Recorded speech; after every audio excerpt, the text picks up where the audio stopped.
Hello there and welcome back to my channel. So I was playing Jedi Knight 2 the other day on PC, and I reached a section where basically it was an insta-death section. It was like a stealth section where you had to progress through the level without being seen. Otherwise, despite being a Jedi, you were captured and it was game over. So it involved a lot of quick saving and quick loading. And I thought back to playing this on the GameCube version and thinking, did this feature actually happen on the GameCube version?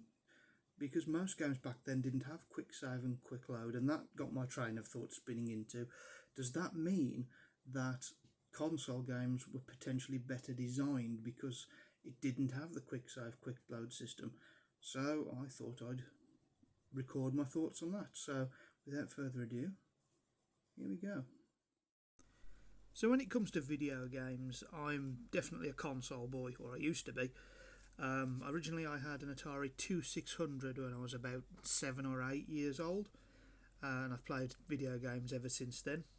Now at the ripe old age of 42, I've experienced all sorts of video games, but more recently I've been playing PC games through Steam and GOG. My first Steam purchase was actually a remaster of a game I'd played on the PS1 previously. It was the Command & Conquer remaster, and I enjoyed playing it obviously all those years ago, but I figured I'd give the remaster a good go.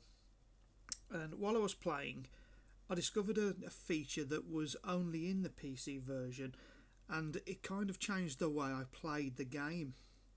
Something called Quick Save. What I found was that as I was going through the harder levels, I was able to just save whenever and wherever I wanted. I could send units out and have them get wiped out, and that wouldn't be a problem.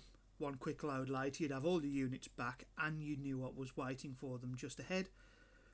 I then found this feature in Jedi Knight 2 as well, a quick save before each skirmish or each firefight, just to see what's ahead. Quick load, and then the threat's gone, and problem solved. You know what's coming at you. The more games I played, the more examples I'd find. The ability to be able to quick save and then quick load to avoid mistakes and taking damage in certain sections was pretty much invaluable sometimes. So I started to think a little bit more about how the games are designed and built, and that's when it struck me. Certain games are designed to need the quick save system.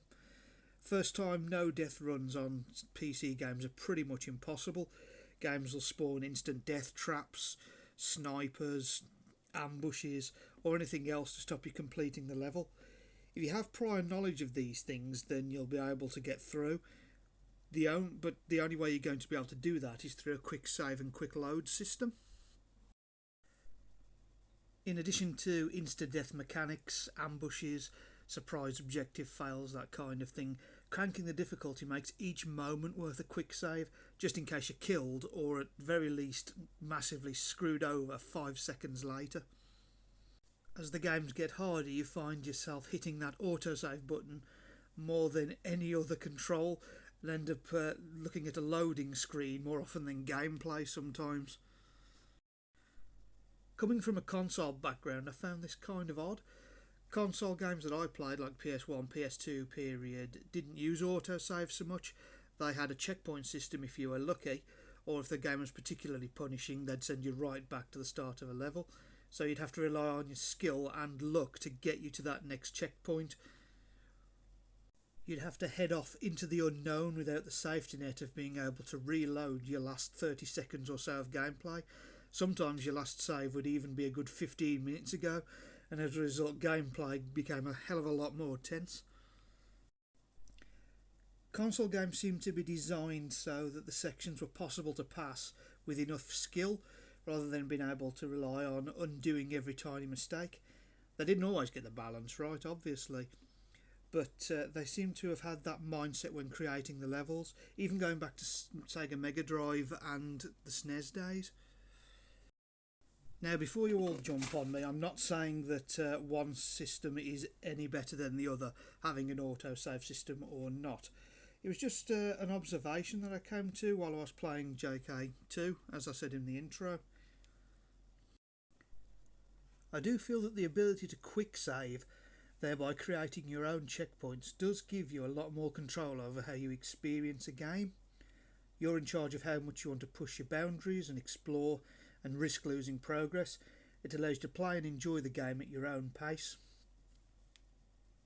It also allows you to easily manage the frustration that's inherent in certain titles, naming no names. Console games seem to remove that and make you run on skill and daring. Like you could spend 45 minutes doing a level on Red Alert Retaliation on the PS1, only for the mission to change halfway through and throw in an objective that I had no hope of achieving and lost all mission progress. I did try the mission again and exactly the same thing happened the second time, and after wasting an hour and a half I didn't actually go back to that mission or that game ever again. However, I have gone back to that mission on PC version, and using the autosave system I've actually been able to pass it, so definitely pros and cons. The point is, both styles have merits and drawbacks. With the creation of emulators, we can now go back to Mega Drive, SNES, PS1, even Atari games and play them with the ability to quick save. Does this enhance them, or are they better played in their original state where you've got to take chances and plough your way through? What kind of style do you prefer? Are you a quick save creeper, or are you a no safety net berserker? Let me know in the comments. I kind of want to hear feedback on this one. I hope you enjoyed my first proper spoken word video. I'll try and upload more of these going forward along with my usual review content.